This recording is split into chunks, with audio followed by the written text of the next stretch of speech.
కవిత లేఖను లీక్ చేసింది ఎవరు? బీఆర్ఎస్ వర్గాల్లో ఒక ఆసక్తి చర్చ అయితే జరుగుతోంది. కవిత రాసినట్లుగా పేర్కొంటున్న లేఖలో కేసీఆర్ కు ఆమె పలు ప్రశ్నలు సంధించారు. అంతేకాక ఈ లేఖలో పాజిటివ్, నెగిటివ్ ఫీడ్బ్యాక్ పేరిట కొన్ని అంశాలు ఆమె పేర్కొన్నారు. తెలంగాణ రాజకీయాల్లో ఎమ్మెల్సీ కల్వకుంట్ల కవిత లేఖ ఇప్పుడు సంచలనంగా మారింది.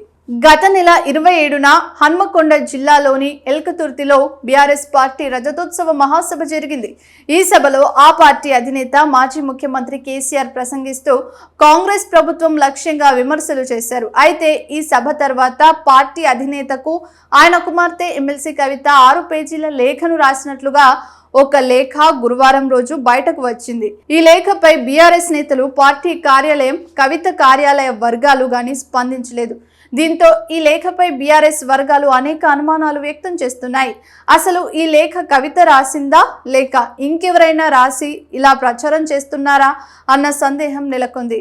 కవిత రాసినట్లుగా పేర్కొంటున్న లేఖలో కేసీఆర్ కు ఆమె పలు ప్రశ్నలు సంధించారు.